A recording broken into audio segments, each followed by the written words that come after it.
Hello, hello, hello, everyone. Welcome back to Mallory's Weird World Adventures, the podcast. I'm your host, Mallory. And I'm your host, Michael. And we're here to show you just how weird this world of ours really is. So today, as promised, we have returned from the infamous ECAD. We made it. Barely. I don't know. There was a moment there I didn't think we were going to. Nuggets. Those nuggets. For those who don't know, the Explorers Club Annual Dinner. That's ECAD. We've done it annually now since 2023. This is my third ECAD. Michael's second ECAD. I know. Wow. I'm a newer member. By a very short amount of time, though. Yeah. I had to find the right sponsors. It took a while. Well, you have one right here. I know, but I said the right sponsors. Wow. So for those who don't know about our podcast, we're going to take a second here just to say that Mallory's Weird World Adventures, that's not right. You totally botched I botched it. I can't help it. I'm all fucked. Don't worry. It's only your name. Weird World Adventures, the podcast, shows you just how weird this world of ours really is. We highlight strange and unusual places around the world, as well as interesting adventures and unique belief systems. You can find us at mallorysadventures.com. Mallory's Adventures on Instagram. We're also Weird World Adventures on Instagram. And you can be sure to watch Weird World Adventures on Amazon Prime. Season 1 is out now, consisting of 6 episodes, and Season 2 will drop in the fall of this year. Yay! Yay! All right, back to ECAD. Back to ECAD. So every year, hundreds of the most interesting people you'll ever meet in your life gather together at the Explorers Club headquarters for a weekend of chaos. And this is I guess, ECAD in a nutshell, so you can all just be pulled into this environment right away. I was driving up to New York very late on Thursday, thinking, okay, well, I'll get in super late. I'll be at the clubhouse Friday evening for the event, and, I'll work Friday, and it'll be fine. And normally I get up there for Thursday because there's like a little mini gathering Thursday at the bar at the Explorers Club. And, I wouldn't know, but I've been told. And I was like, I don't need to do that this year. I'm just going to, I'm going to get all my stuff done. I'm going to get up there. I'll be up there for Friday. And I'm driving in the car, and I got invited to this pre-CAD party from one of our board members in D.C., and, I'm like, I'm probably not going to make it, but okay, And I was fine not going until I started getting the text of, I just walked on fire. To which I was like, oh, man, now I have FOMO. So much FOMO. So much FOMO. Come to find out, they had this elaborately crazy party. There's this member that lives in Yonkers who had fire walking.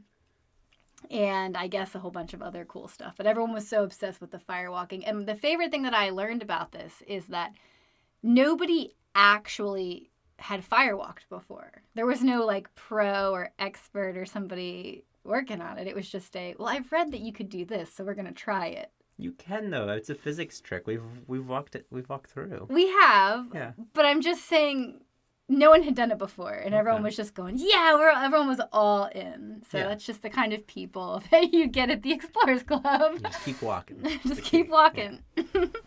And as few steps as possible. Big strides. Big strides. Keep walking quickly. Big strides. Yeah. It's heat transfer. Mm-hmm.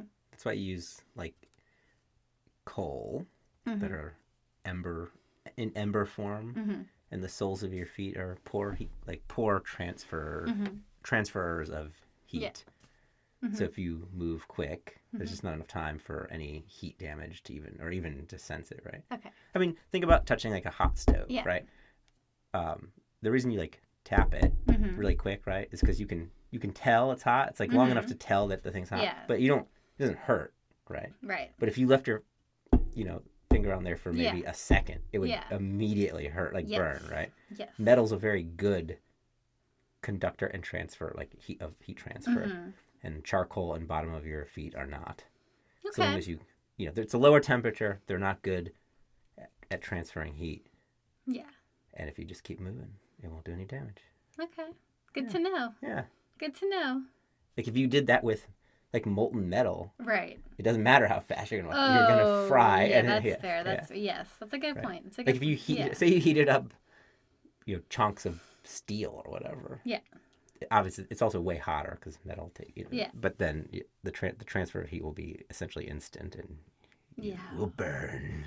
You will burn painfully, and instead, cool. Same with the glass walking. It's like it's a different trick. It's a weight distribution, right? Yeah, it's like a surface area. Yeah. Interesting. Well, I didn't get to do it. See, science is cool. Science is so cool. Total science is cool. Offshoot here. I had a 9th grade teacher who had one of those like bed of nails. Oh, and he would like do the bed of nails trick for us in 9th grade, and we were like, "Bro, do you know what you're doing?" Like, and he was the kind of guy that was unclear.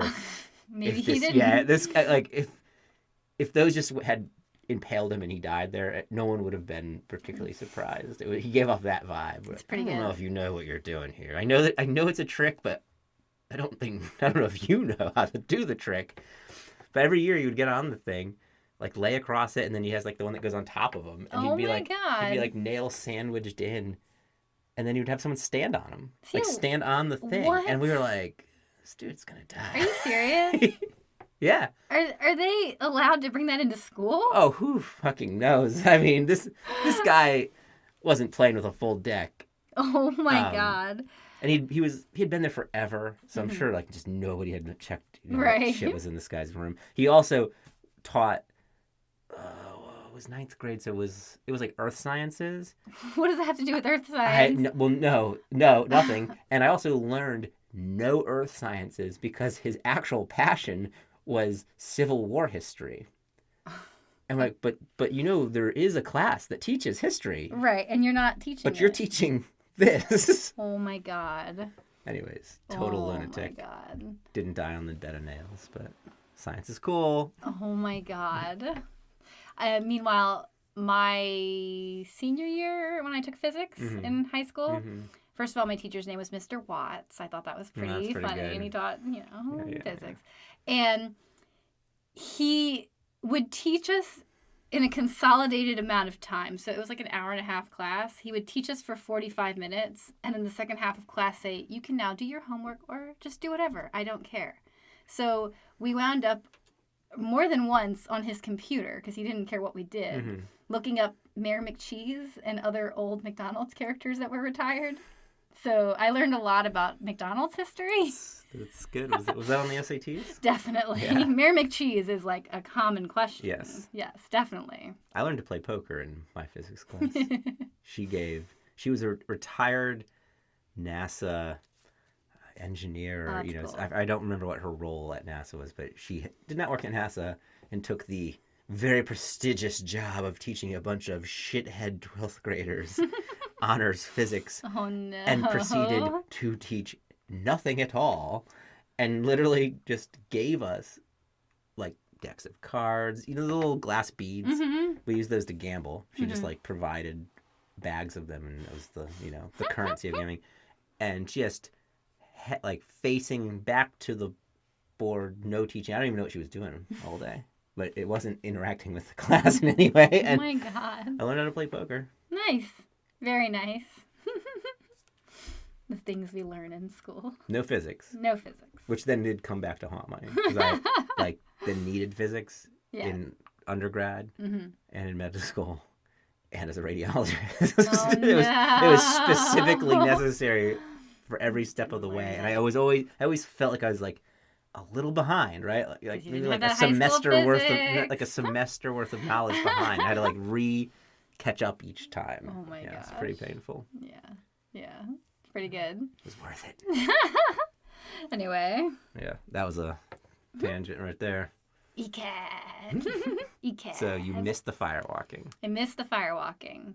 I was bummed about it. That's when the FOMO started happening, because I'm like, man, I could have been walking on fire tonight.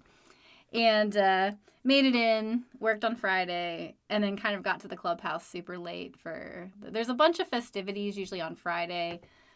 They start pretty early because they do the lectures for the EC50 where they highlight 50 new explorers doing cool things. Mm-hmm. And then they have some lectures, they have different things throughout the day. We sat in it the first year because we're like, oh, this is so great. We're so excited to be here. Yeah. And then the second year we sat for like the EC50 and we're like, we're claustrophobic and there's a lot of people in that room. Let's just hang out here in the other room where there's not lots of people. And this year I was like, maybe I don't need to be with all the people smushed into the lecture room. It would have been nice, but I had to get my work done. And I think I got to the club at like 3:00, mm-hmm. which is like, the in-between where everyone's done now and nothing is happening, mm-hmm. but people are just hanging out anyway because nobody ever leaves. It's a cool place to be. It's a cool place to just walk around and explore. Yeah. I went up to the store, and there was actually a bunch of people from the DC chapter just there, and I had gotten Chick-fil-A nuggets because I was very, very hungry. I hadn't eaten yet, and so I just grabbed them on the way up to the club and got there and like came in with my nuggets. Like, why did I find a place to eat my nuggets? And then everyone's Malorie! And I'm like, oh crap, I can't eat my nuggets.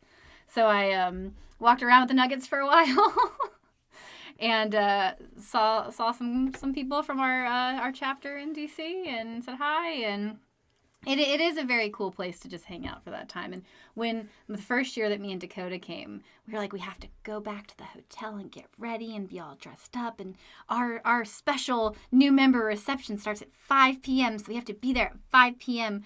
And, it's special just for us. And then everybody comes at 6 to the club. And then, lo and behold, there are no rules at the Explorers Club. You get the itinerary and you think, oh, okay, well, I have to be at these places at these times. And that's not actually true at all. It's more like a guidepost. Yeah. Really, you just get there on Friday and you're there until it closes. And then Kevin kicks you out. It's always Kevin. It's an undesirable task. I know. It has to be an undesirable job to be for sure. You're the guy that removes people. Right. Great. Yeah, I know. And I kind of went into this a bit too when I was talking with Trent, but the Friday night party, you follow the Norwegians because they have a special party in the Teddy Roosevelt room. You say this, you've said this to other people, it's by true. the way. But every time I've heard you tell anybody, I mean, mm-hmm. I think you told my mom this, mm-hmm. you say it with such, well, obviously. And it's not obvious at all. Like, that statement with no context means fucking nothing. Like, you always follow the Norwegians. What the fuck did you just say to me? It's like the first rule of Fight Club. Yeah, the first rule of ECAD is you follow the Norwegians. I've heard you tell multiple people that have no context, and you say it, and there's just no sense of like, I'll explain. It's just you say it as if it's self-explanatory and requires no additional information. And every time I'm like, I'm watching the other person, and they're all just like, what is this girl talking about? Like, what are you talking let me explain. Yeah, please do. The Norwegians, they have a party in the Teddy Roosevelt room. They have a party in the Teddy Roosevelt room every year. Uh-huh. And I think we met the woman who, I think it's her dad's office or something. That's why that she's part of that chapter that has it there. And So dad is famous explorer, I guess. Something along there, okay. Yes.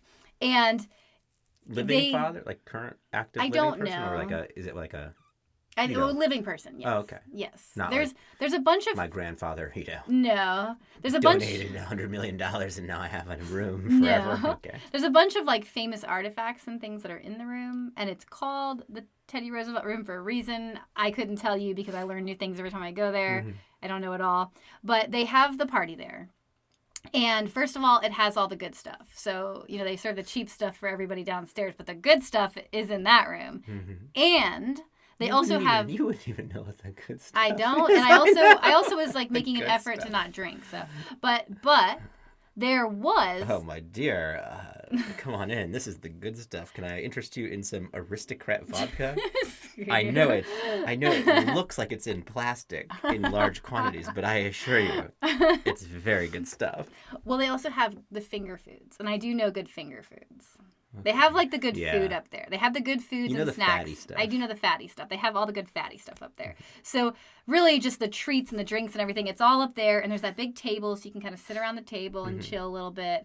And they just welcome everybody in. They're crazy welcoming. They're so nice. So it's not like a what are you doing at our party? It's like a come into our party. So it's it's like a secret, but it's like a very welcome opening secret. That's not really a secret at all. Yeah, it doesn't stay secret very long when you're loudly inviting everybody in the place to come into your party, which is good. The first year that we were there, there was this guy we started talking to that was a bodyguard. And he was like super discreet. And we're like, what do you do? Why are you here? Oh, I'm not a member of the club. What are you here for? You see that couple over there? That's Mr. and Mr. So-and-so. They're artifact collectors. I'm their bodyguard. And we're like, and I was with Dakota who goes, well, I don't know who they are, sir. And he's like, well, I'm glad you don't. That makes my job easier. He was such a nice guy. Like, we became friends. But artifact collector? Like, yeah. What does that even mean, though? I mean, it must be like millions and millions of dollars, like, artifact items. Sure. If they have a bodyguard following them around, right? So I mean, they're rich, or are they like they're protecting the artifacts? They're rich, and they're buying the artifacts. I think they're buying the artifacts, and they're also buying someone to pay like attention to make sure they don't get ganged. I mean, this is the first time I've ever encountered anything like this. How much is a bodyguard for a day? Let's look it up now. Right? Like, hire a bodyguard for a day. It'd be a fun shtick to just like hire one and like tell them, like, by the way, like, act like you're not supposed to tell everybody this, but make sure you tell everybody this. Oh, definitely. Like, point us out. Oh, it's nothing. It's like nothing. Okay, we have to do this just for some random event, right? Just just have them be like, all right, act like you don't want to tell anybody. Like, next Explorers Club Gala. Be very overt, obvious about being there. Yeah. And that, like, well, I'm not supposed to tell you anything. But then also make sure everybody finds this out. Next. And point us out and be like, you see them over there? I'm their bodyguard. Next Friday night ECAD. That's the hosts of Weird World Adventures. Yeah. I'm sure you know them. Yeah. I'm their bodyguard. Yeah, I love it. Right? Next Friday night ECAD. It's like stealth marketing. Oh, it's great. Oh, by the way, I looked it up. $75 to $125 per hour for a personal bodyguard. Yeah, and this would be New York City. Maybe it's a little more, right? So $150 an hour, we'll say. So say $200. And 3 hours. And we did it for 3 hours. $600. And it's like a stealth marketing campaign. Oh, it's like make sure you talk to everybody. Yeah. And make it sound like they're not supposed to know this, but make sure they definitely know it. Yeah. It's Weird World Adventures. Point us out. Yes. Yeah. That's pretty good. We're gonna do it. Yeah, it's good. We definitely have to do it. Idea. And then the next year we met there was somebody else that was like pretty famous in there that Dakota was like fangirling over that I was like, I don't know who they are. And then this year, this was the room where I met Nina, my new bestie. Yeah. We're gonna have Nina on hopefully. Yeah. Nina Lanza, she is a planetary scientist. Mm-hmm. And we're gonna wait for her to tell you about it. But she works on the Mars rover. She worked on the Mars rover. It's pretty cool. I know. Yeah, I don't want to take any steam out of that story. Like, she was telling me it had a laser on it. I mean, there's some good episodes to come, you guys. And that was the room in which she bestowed the chicken upon Excuse me, ma'am. I'm their bodyguard.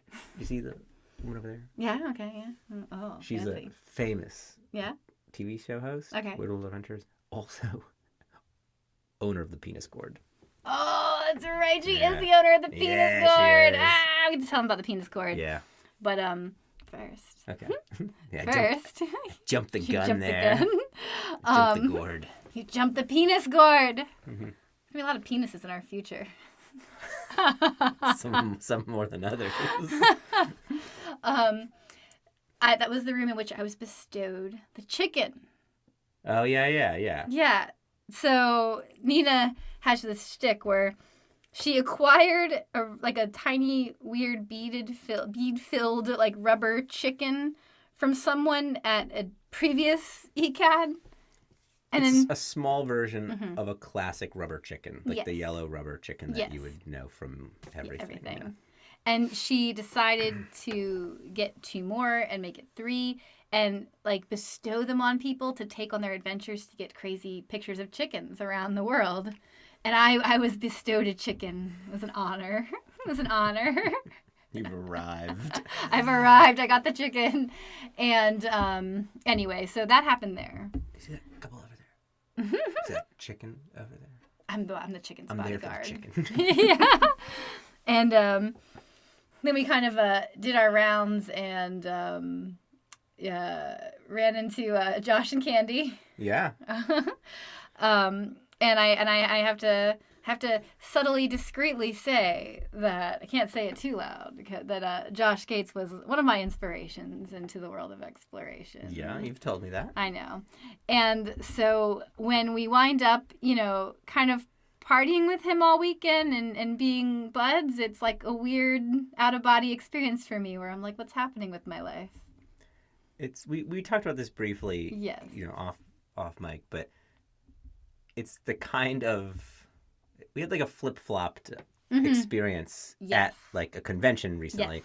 So if you listened back in the fall, we went to SciCon, which was the like scientific skepticism conference out in Vegas. And there's some of my personal skeptical heroes. Like Stephen Novell and the Skeptics Guide, and just, minor celebrities within this small community is kind of, what they would be. But I remember seeing them getting on an elevator. I was like, I can't do that. Oh my God. And she just shoves me on the elevator. And I'm like, oh my God, I'm with all my people. Ah! And this felt the reverse of that. Because you were like, I would love to like hang out with Josh and Kenny. I'm like, okay, like whatever. Let's go do that. And he was like, well, it was the same thing.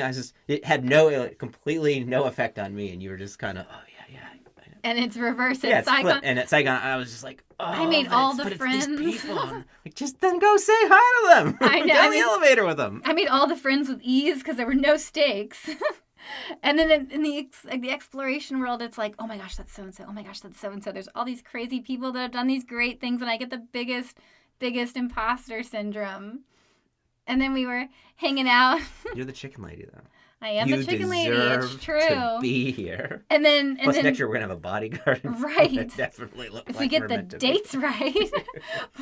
poor Michael. We were given the wrong dates. We were given the wrong dates by headquarters. That's 2 years in a row now where I've had to get an early shift on Friday, get off work, drive to the train station, jump on, pretty much immediately jump on the train, take it to New York, and meet you in the city. And I missed both Thursday and Friday. And Friday's like the night. I know. So I've only basically been at ECAD, the actual event. You have to do the Friday party at the club. We tried this year. We have to do it. And specifically, you were arriving as we were going to karaoke with Josh Gates and his lovely girlfriend Candy and Nina and Nina's friend Kirsten and Trent and Zach. And Trent will be in the next podcast episode. He's lovely. We met him last year. He was like fangirling over the Explorers Club and just came out because he heard about it and was so excited to want to join. And since then has like joined and kind of like, I appreciate when people commit like that. Yes. I like the him a lot. follow through. Yeah. I give a lot of respect for the follow through. And I'm a follow through kind of guy. Definitely. And I guess I should say we leave the club and somehow Trent winds up with Hat Guys. Bullwhip. You said that as if that sentence had any context. What? Like I nodded at you because I do have the context, but then you stepped back and I'm like, what are you fucking talking about? Hat Guy's bullwhip. There's a guy. That character wasn't introduced. There's a guy that's a member of the club named Marcos. I have not got his name. Yeah. That has a hat that's like Indiana Jones-ish, but it's like more stylish and stylized. Yeah, it's a stylized like hat. It's a good look. I like it. He has a very distinctive look, and everyone calls him the guy with the hat, and he always has tequila. And that's how he's introduced himself. Yes, to me. The guy with the hat with the tequila. To be fair, I've tried to get his name. Yes. And it's been given to me as the shtick. Yeah. The guy with the hat, which I get. And he has it's a good bullwhip. Shtick, yeah. Everybody knows him. It's working. Like, yes, it is working. And he has a bullwhip. Right. And then Trent winds up in the middle of 70th Street by Central Park, outside, just with the bullwhip, cracking it. And it's a full real bullwhip. Oh, yeah. Right? I mean, it's the yes. full... Yes. Yeah. Yep. And then, sure enough, Kevin comes running out of the club. Who's cracking a bullwhip? All ready to go. We're like, oh no, what have we done? The founding fathers would have been proud. I know. Founding fathers of the Explorers Club. Yeah. The founding fathers would also be proud. They probably would have been proud too. Freedom of the bullwhip. Look, I think I can speak for Tommy J and George and just say that they would be completely on board with the bullwhip. Yeah, definitely. I'm going to take that liberty. Yeah. Okay. Yeah. Then we went and got some tacos. Trent spilt salsa all over himself aggressively. The whole thing just down his pants. I mean, really just the worst thing that could have possibly happened. It was like red, brown. Yeah. Yeah, it's good. And then we met up with you and went to karaoke. That's right. I met up with you. I can honestly say I did not think that my Friday night would end at karaoke in front of Josh Gates. And I just showed up at karaoke and was like, all right, what's happening? Karaoke! I sing Popular. You did. I did. That's my song. I know. I know. Yeah, you say it like me, it's I a know. bad thing. Everybody really held their own with the singing, too. I was really impressed. Like, Nina's a great singer, and Kirsten's a great singer, and I didn't know they do some fun, like, performing classes and stuff together. Like, and then Trent really closed off the night with Tequila. It only has like one word. I know. Okay. He sat there just Tequila. Yeah. And then you said it's the Pee Wee Herman song. It is. Yeah. Good stuff. And then we went back to get ready for ECAD. You slept all day. I needed it. I know you did. I slept for most of the day. Give me any breaks. I already work every other weekend. Yeah, I know. And I slept all day too, to be quite honest. I definitely One of us has a day job. Wow. The first year, I was like really there at that special. We both have day jobs, by the way. Yeah, we do. Thank you. Damn straight. We're not quite rolling in the money here on the podcast exclusively yet. So. Right. One day. Yeah. One day. One day. Yeah. Okay. Yeah. Okay. But yeah, the first year I was all about that awardy symposium because the Irwins were there. They had a bodyguard too. He was really nice though. That makes sense. That does make sense. In case there's any stray stingray. Yeah. Too soon. Oh, it hurts. I was on their elevator with them privately with their bodyguard and was like, what's happening in my life right now? This is pretty great. That was my elevator experience. You had the Skeptic's Guide. Right. I had the Irwins. I wasn't there for that. You just texted me after the fact. Because I was like awkwardly, I think I was texting you, and then I hear someone say, "Are you coming? Get on! Come on!" And it was Bindi, just like pull me on the elevator because we had been talking before, and I was like, "Oh, it's just me and Terry and Robert and Bindi and their bodyguard. Yeah. This is great." It's pretty cool. They were very cool. They were great people. They even said like, "Bye, we'll see you at the dinner." When we went out, and it was good. It was really, really nice. I wasn't at that one. Well, that was my very first one. And then. I wasn't either. Wow. Do you want me to say? No. Mystery. Yeah, mystery. It's a mystery. It's a mystery. Yeah, okay. And this year I just slept through it because really it's all about that Friday and Saturday party. Although I will say, Explorers, they really have that constitution for like drinking and partying hard. And then, oh man, that is just not me anymore. Like, no, me neither. I did plenty of that, in my 20s. Yeah. And teens. And I just can't do that anymore. I mean, like we were out late Saturday. Oh my God, it was. And I was done for a week. I was just like, man, this is. I mean, don't get me wrong, great, worth it, but like. I was like, it's rough. this is at most a once a year thing. Yes. Because well, it's even more than that. They have the Constitution for partying hard, aggressively, and drinking a lot, and then getting in at like 4 or 5, and then being back at the club at 9 in the morning. I have no idea how they do it. I mean, they must just stay drunk or something. Like all ECAD weekend, you would still just be drunk right? by then. Like all ECAD weekend, everyone's like, "Oh yeah, we went in at 4 and we're back at the club at 9," and I'm like, "Well, but how?" I mean, you actually wouldn't metabolize the alcohol in that span. Right. Assuming you've been drinking that long, and right. I've done it, right? So like you are just still. I mean, you are just still on one.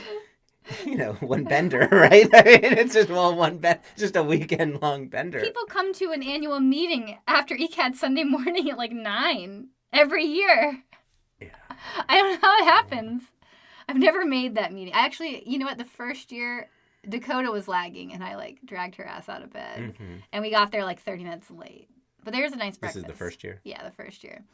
But yeah, it's brutal. But to be fair, I don't need to party hard to not get up for breakfast. I hate mornings. I know, me too. Like my internal clock, if I just had nothing going on, right, and just was left to my own devices and had no deadlines, no things I need to be at, I would probably operate something along the lines of a 3 a.m. bedtime to a 10:30, 11 natural wake up time. That would be my natural biorhythm. That's kind of mine too, actually. Yeah. Exactly that. And Saturday. The big day. ECAD day. So every year that I've been at ECAD, it has been at the Glass House. Apparently in the past, it has been at the Natural History Museum, which that would just be very cool, right? That's cool.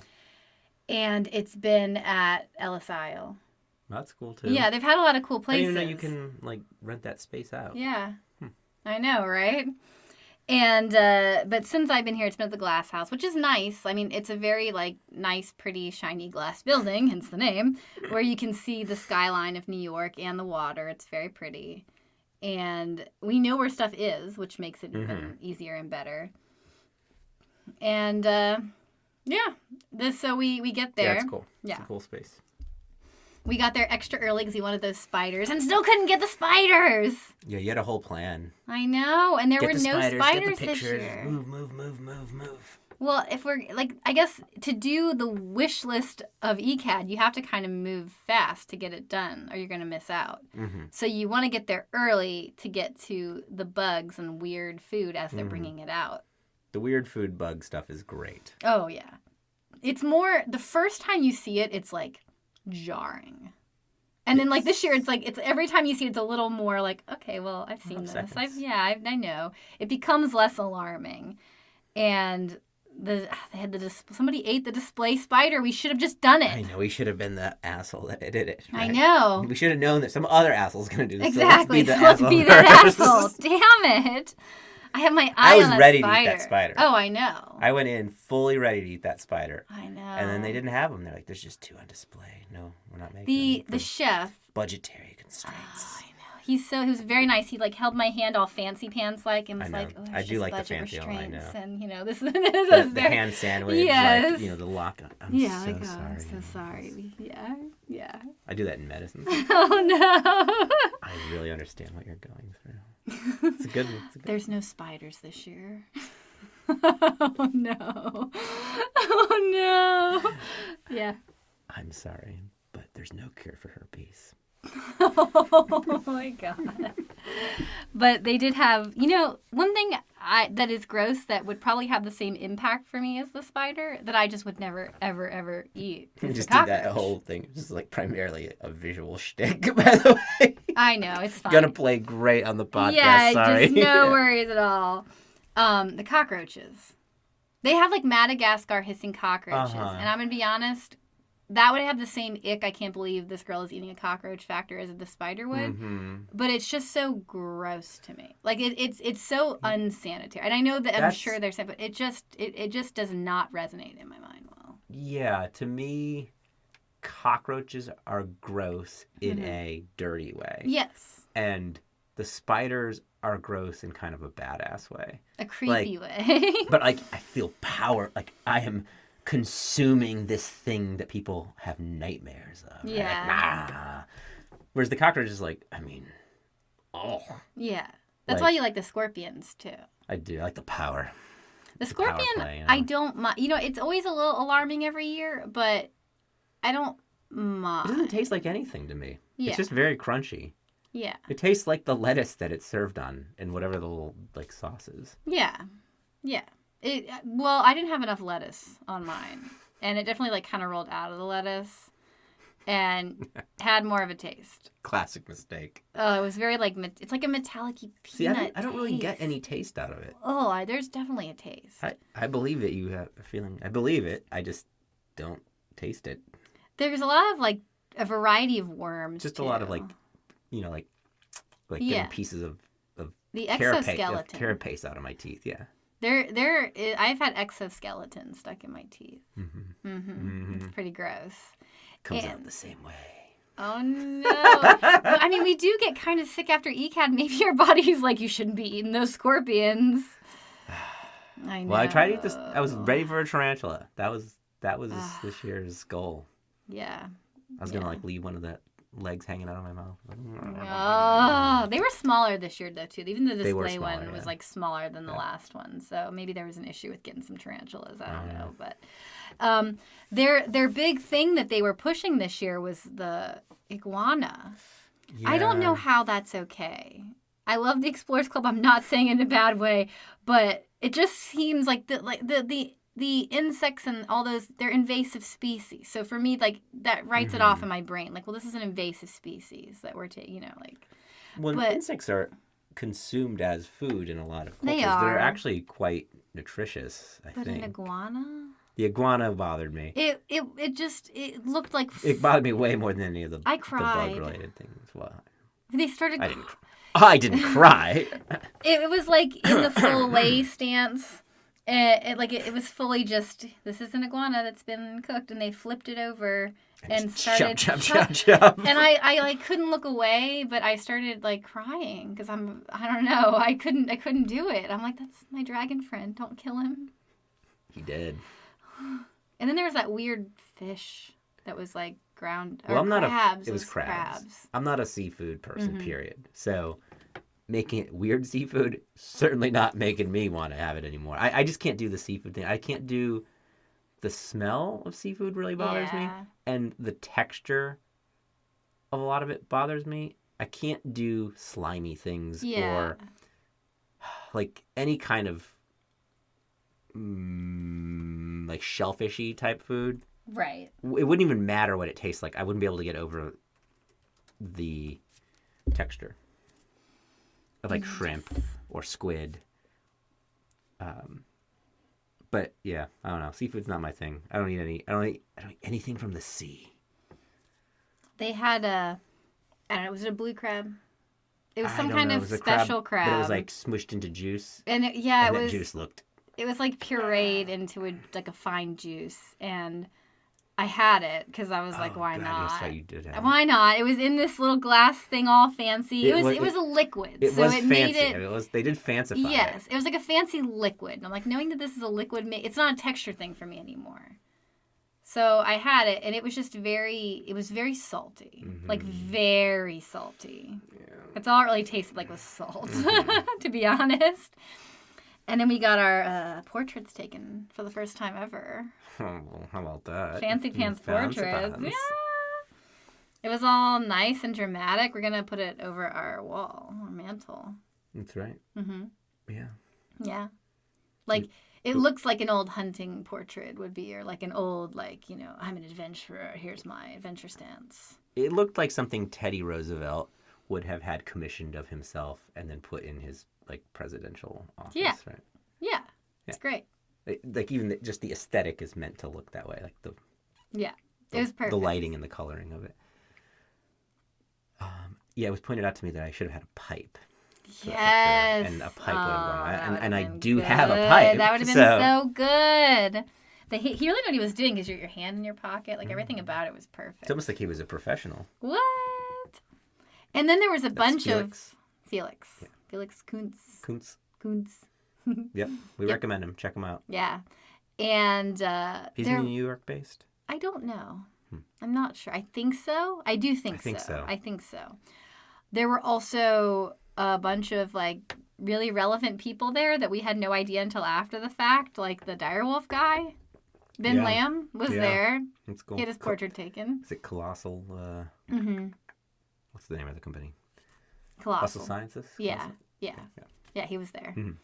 And, of course, Richard Gere gave the keynote address, which was very cool. It was good. Yeah, that was cool. It was a fun night. It's always good food and fun times. The opener, the cocktail party is meant to be just overwhelmingly like, look at all these animals and shiny things and rovers and wild hors d'oeuvres and eat this spider on a stick and just this iguana and all these crazy, wonderful things. And then the night itself is kind of what you would expect a nice award show to be. It's a very nice dinner. Yes. It's chicken, so it's not anything scary. Right. And yeah, I mean, it has a smattering of speakers, and Richard Gere was the keynote, and there's an ongoing silent auction, which we can get into. Since somebody broke the bank on that. You did. I did. I didn't bid on a single thing.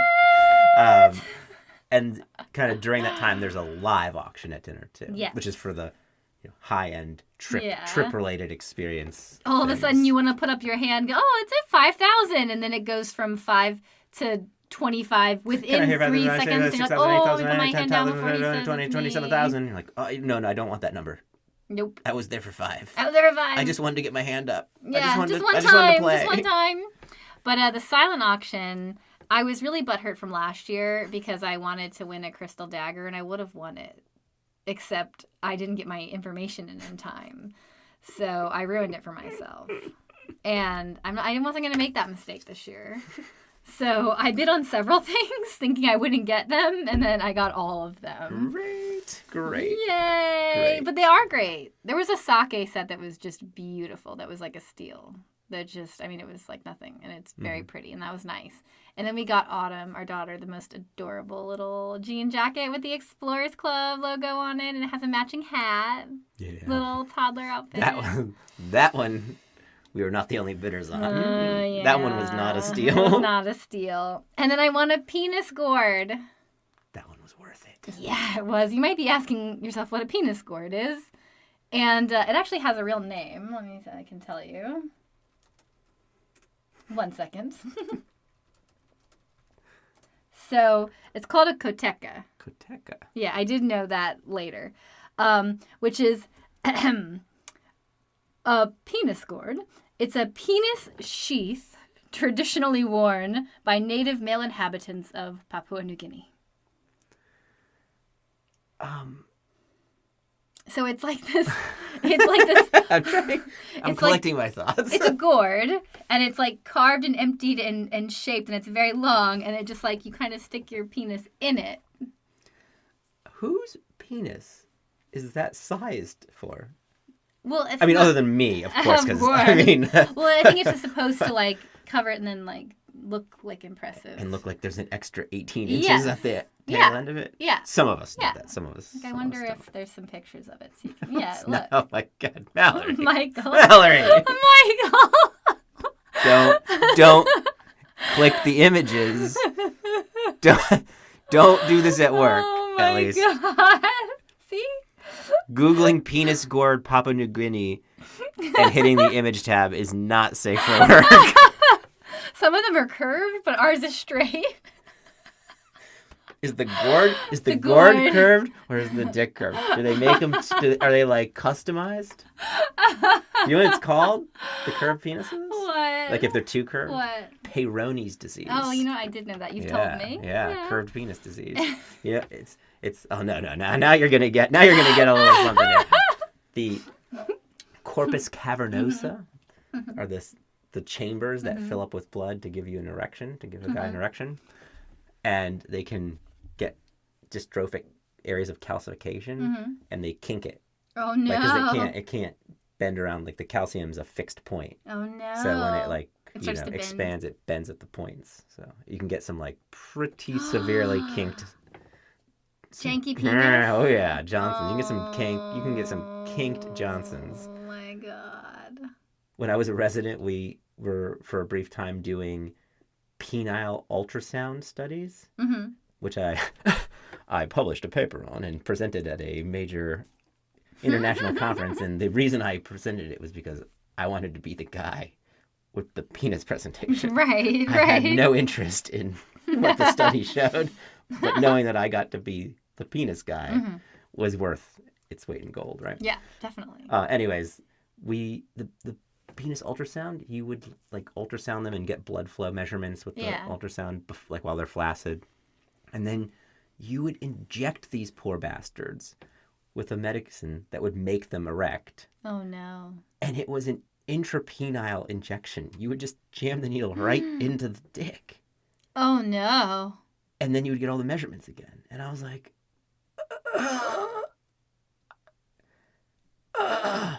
I don't know how bad off I'd have to be before I agreed to that, right? Like, sure, just jam that needle right into my dick.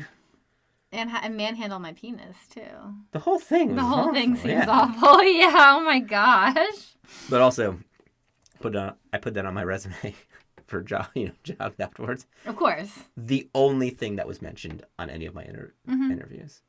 Of everything on my resume that... If they mentioned anything, most people didn't even look at it, right? But if anything from that resume came up, it was, tell me about this penis ultrasound project. Oh my God. See, you get it. You get it, right? Okay. Well, I think my penis gourd made me the hit of the night. Yours is not meant for someone with Peyronie's disease. The thing is... No, it's not. The thing is... Yeah, straight. Yep. Swing! It was definitely a great talking point. Our friend Candy thought that it was a penis. You had no qualms about carrying that thing very clearly in front of you the whole rest of the night. Yeah, you held it up. You led us through a room with it, like as a collect here. Yeah. Oh no. But you know what lives rent free in my head forever was the moment at the end of the night when everyone was a little far gone, where Nina rubbed it on Josh's face. Lives rent free in my head. Pretty aggressive. Why would you give her that? Oh man. So we. This is why. Yes. For this reason, right now. Rent free in my head forever. So we won the penis gourd. We got to listen to Richard Gere speak. Yeah, that was pretty cool. Yeah. And then we did the after party and the after party and all the fun party. And the host was Joe Manganiello? Yes. Right? Yes. I know him from True Blood. Even though I never really watched I didn't know him from anything. He was the vampire. He's the werewolf. The werewolf, yeah. Yeah, I didn't know that. And I've never seen Deal or No Deal Island, but your mom's a huge fan. My mom immediately knew. She was so jealous. I know she loves that show. She was so jealous. But I did know his girlfriend. She was pretty jealous of Richard Gere, yeah, too. she was. Yeah. She sent me a shirtless photo of him the night before and goes, "This is my kind of host." From 40 years ago. I know. It was so funny. The reactions from like your mom, my mom, everyone's moms were really the Richard Gere. It's that yes, general. Yeah, it is. better. I mean, yeah, they're contemporary, right? Yeah. Yeah, they were all about it. That's really, really funny. And then we wound up. You knew. I knew his girlfriend. Joe Manganiello. Yeah. I didn't know she was there or his girlfriend. And then the photographer posted a photo of them, and I was like, I know her. From what? From when I was in Hollywood. From my modeling days. Yeah. Yeah. She's very nice. Yeah. I mean, I wasn't even following her because it was like, I think the last time I even really knew her was like almost pre-Instagram, right? So I followed her, and she immediately followed me back and was like, I had no idea you were there. Yeah. I didn't know you were there. Small world. Small world. Small world. Oh. But then we wound up in another bar after. The thing about ECAD is it never stops. People just wind up all over in weird places. And last year, Mark Miller just got on a bus. Do you remember that? It was some party bus. He didn't even know. Oh, yeah. And we lost him forever because he went on some party bus. Well, because there's the dinner. Yeah. There's the cocktail party. Then there's the dinner. Then there's an after party. And then there's the secret after party.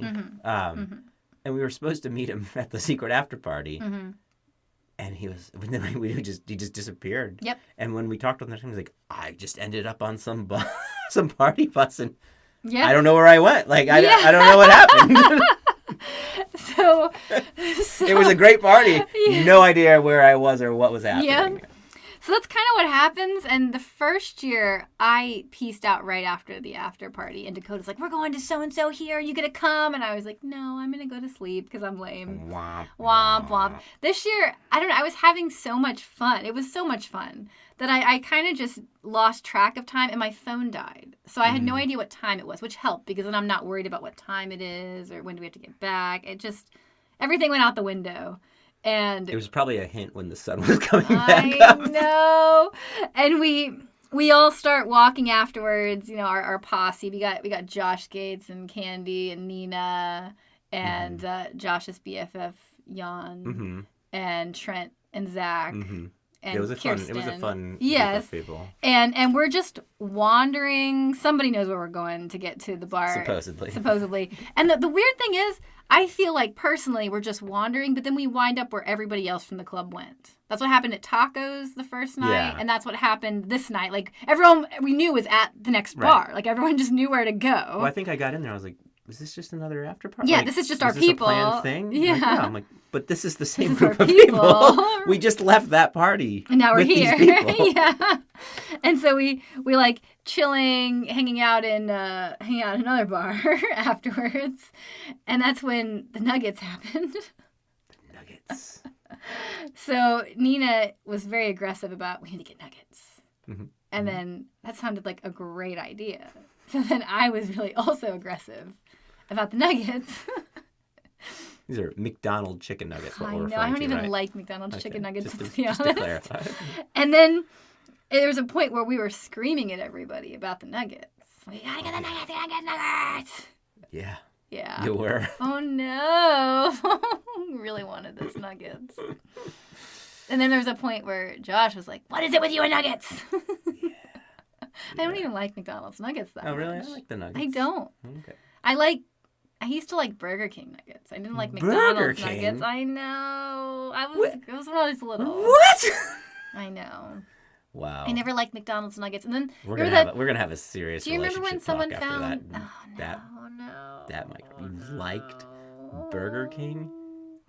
Yeah. Not in this house. Well, but I was transparent about the Burger King Nuggets.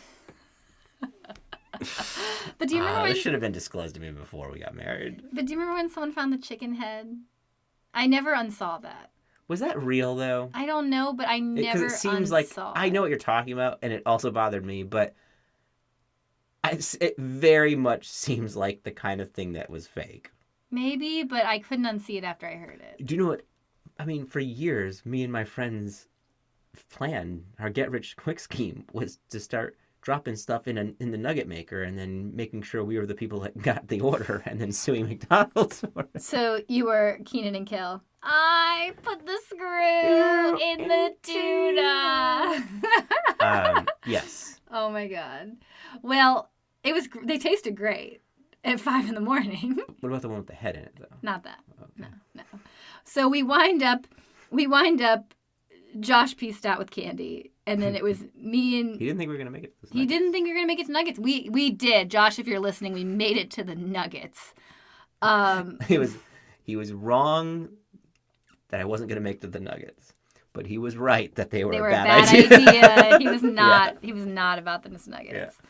Yeah. Trent and Zach stayed behind, and me and you and Nina and Kirsten and Paul, who also I guess joined our group at some point, who was also a planetary scientist. I think it was at the second yes. bar, like the after party. Yes. Yeah. Okay. He's also a planetary scientist, and he jumped on board. And we all made it back to the Barclay where we're staying, but we stopped for Nuggets on the way. And we got our Nuggets.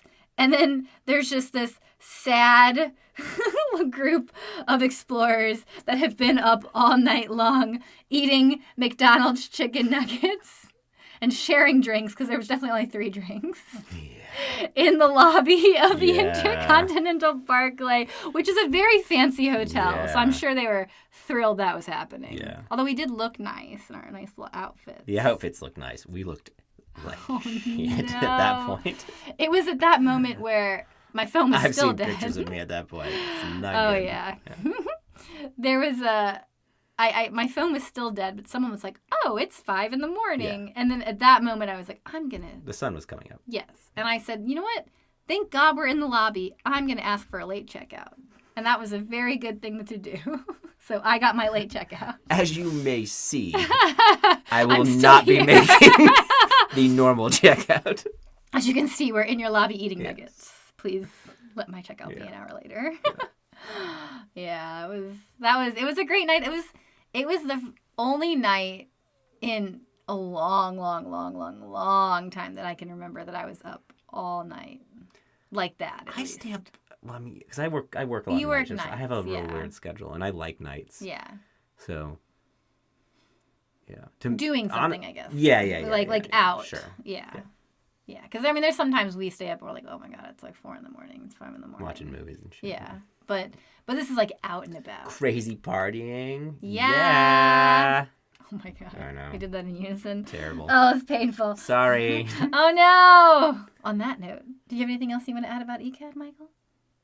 No, I think we hit all the good stuff. I mean, stay tuned. We're gonna have several Explorers Club people. Yes. On in some upcoming episodes that will have further stories about ECAD and what they're doing, and then about the club more in general. Yes, I want to do a whole some series. Cool series of Explorer Club science exploration related topics coming up. Good stuff. So stay tuned. Yay! Thank you guys for listening today. I'm your host, Mallory. And I'm your host, Michael. And until next time, everybody, stay weird.